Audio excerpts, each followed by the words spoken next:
On va enchaîner, on va parler de Rachel Keke, parce que ça m'intéresse, et depuis hier, on en parle dans cette émission. Rachel Keke, c'est cette députée de la France insoumise, franco-ivoirienne, qui est allée soutenir un détenu ivoirien radicalisé que la France souhaitait expulser dans son pays. Et ce matin, on apprend avec des vidéos qui circulent que non seulement elle est allée le soutenir, mais en plus, elle a contacté à plusieurs reprises l'ambassadeur de Côte d'Ivoire en France pour empêcher son expulsion et faire suspendre le laissez-passer consulaire. Elle est soutenue dans tout ça par un garçon qui s'appelle Adama Traoré, qui nous a envoyé il y a quelques secondes seulement une vidéo où il s'explique. Donc c'est intéressant parce que c'est la première fois qu'on va l'entendre parler clairement de son histoire.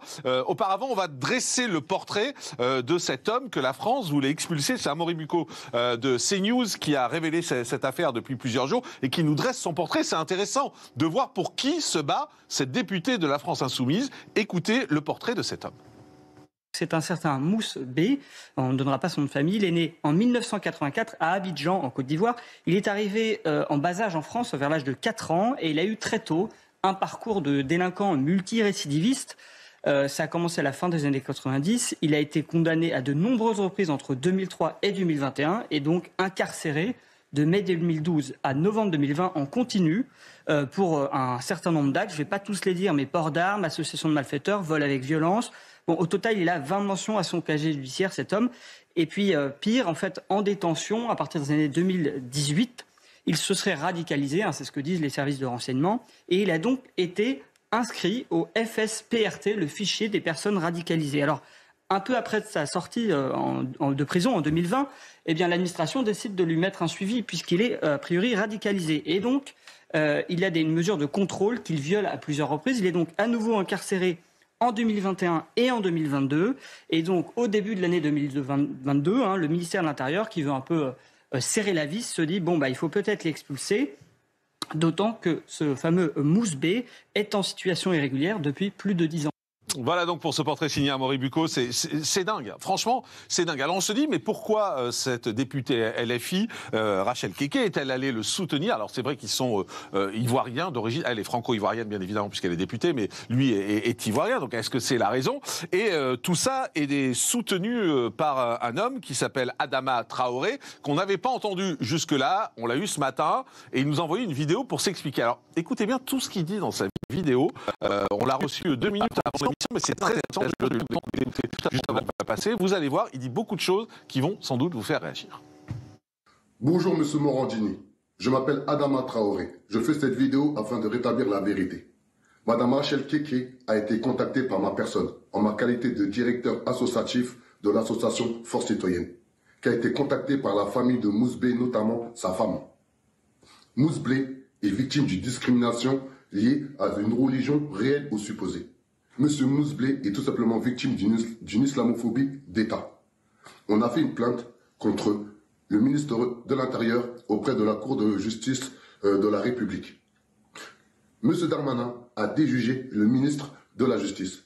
Monsieur Darmanin n'a pas pris en compte tous les avis des différents services de la justice qui ont édicté des écrits disant comme quoi que Monsieur Mouss B n'a aucune incompétence avec le terrorisme. Monsieur Mouss B a eu un comportement correct en prison. Monsieur Mouss B a eu un comportement évolutif lors de ses peines de prison. Et positif. Ce n'est pas normal qu'aujourd'hui, on s'acharne sur Rachel Keke, qui a fait juste son travail d'élu de la République. Elle a été contactée par un responsable associatif qui est ma personne. Elle a fait juste son travail en prenant les documents administratifs qu'on lui a donnés entre ses mains, c'est-à-dire la plainte qu'on a effectuée contre M. Gérald Darmanin pour discrimination. Et de là, elle est partie à la rencontre de la personne concernée qui est Mouss B au centre de rétention administratif de Plaisir dans le 78. Ce n'est pas normal qu'aujourd'hui, une cavalcade des journalistes, des éditorialistes se trompent de personnes. La vraie personne à condamner aujourd'hui, c'est M. Gérald Darmanin, le ministre de l'Intérieur, qui a joué de l'administration, des services administratifs afin d'expulser une personne sur des faits fallacieux. En France, l'article 10 de la Déclaration de l'homme et du citoyen protège tout à chacun sur sa pratique religieuse.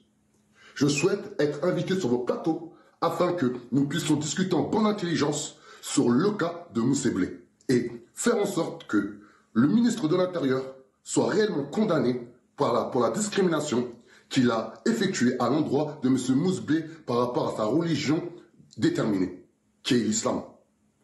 La révolution est en marche et je dis bien que personne ne pourra l'arrêter. Et je vous promets sur ce que j'ai de plus cher, c'est-à-dire le droit français, que M. Mousseblé reviendra par la plus grande porte.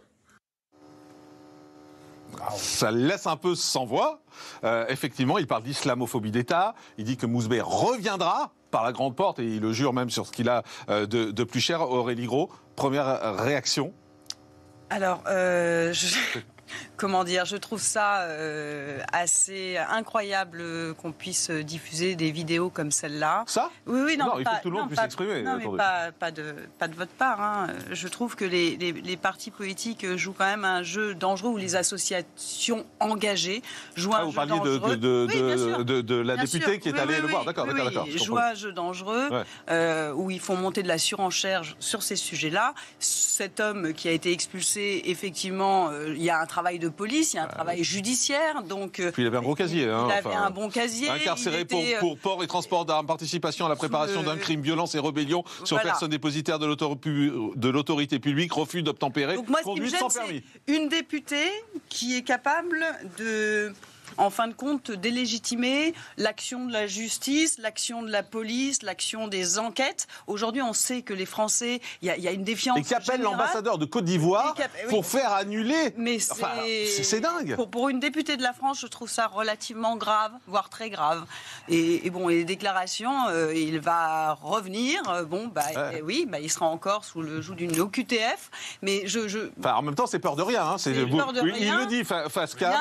Vous avez entendu ce garçon, il le dit face caméra. Je vous le dis sur ce que j'ai de plus cher, il va revenir et il va revenir par la grande porte. Il y a un combat en France et je pense que celui-là, on est tous unanimes pour le porter en commun. Il y a des menaces terroristes. Clairement, il y a des vraies problématiques. Et là, Adama Traoré dit c'est l'islamophobie d'État. Mais c'est facile l'islamophobie. À un moment donné, moi je dis il ne faut pas tout mélanger, les OQTF, les crimes. Ça, là-dessus, pour moi, il faut chasse garder. Il faut quand même faire attention. Il y a des gens qui sont sous le joug d'une OQTF. Il y a des gens qui viennent en France, peut-être de manière illégale, mais qui sont dans des pays en guerre. Je pense à l'Iran. Et effectivement, ils pourraient faire les démarches. Mais des fois, la vie fait qu'on va au-delà des démarches.